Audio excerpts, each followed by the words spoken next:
right 2D barcode ටෙක්නෝජිකේ ඊළඟට තියන්න තවත් ලේබර් ටයිප් එකක් තමයි මේ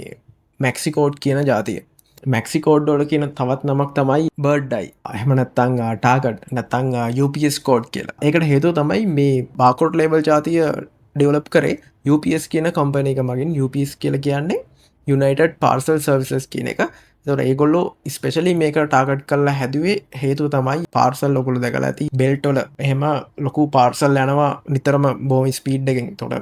රටවල් ගොඩක පාර්සල් මේ විදිර යනකොට මේ බෙල් දිගේ තමයි යන්න ඉතින් බෙල්ටවල හෙම යනකොට බොහම ඉක්මනින් අයිඩෙන්ටිෆයි කරගන්නමයි කෝඩ් එකක් විදිට මෙන්න මේ මැක්සි කෝඩ් කියන කෝඩ් ජාතිය හැදුවේ මේක තියෙන වාසිය තමයි මේක අගලක වගේ නිශ්චිත සයිසයකට තමයි මේ කෝඩ් එක ඩිසයින් වෙන්නේ හොම ස්පීඩ්ඩෙන් යන්න බෙල්ට එක වුණ ටක්ගල අඳුරගන්න තරම් පස්ට ඇකුරේට් ඩේට මේ ලේබල්ලින් දෙනවා ඔයාගේ මොනහරි අයිටම් එකක් යනවන එතකොට ඒ බෙල්ට එක දිගේ යනකොට වාට මේක ස්කෑන් කරගන්න හෙමනවක් තියෙනවන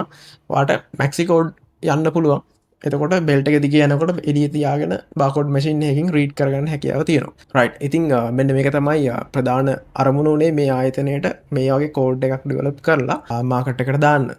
මේක තින් අනික්වාසී තමයි තම් මේ මැක්සිකෝඩ්ඩ එක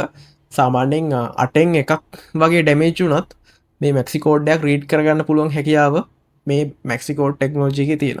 මේක ස්ටෝරේජ්ක් ගැන කතා කරොත් එහ මේ කෝඩ් සොල මේකේ ෆුල් ඇස්කි කෝඩ්ස් වලින් කැරක්ටර්ස් අනුතුනක් වෙනකං ස්ටෝ කරගන්න හැකියාව තියෙන මේ වගේ මැක්සිකෝඩ්ඩයක් අඳුරගන්න තියෙන ලේසියම් විදිිය තමයි මේ වගේ කෝල්ඩ් එකක් ඇතුළේ බර්ඩ් අයි එකක් මැද්ද තියෙනවා පර්ඩ් එකක් කියල කිවේ මැද මේ වගේ රවමක් තියෙනවා ඉතින් වාට එතකොට දැක්කම අඳුරගන්න පුළන් මේක මැක්සිකෝඩ් එකක් කියලා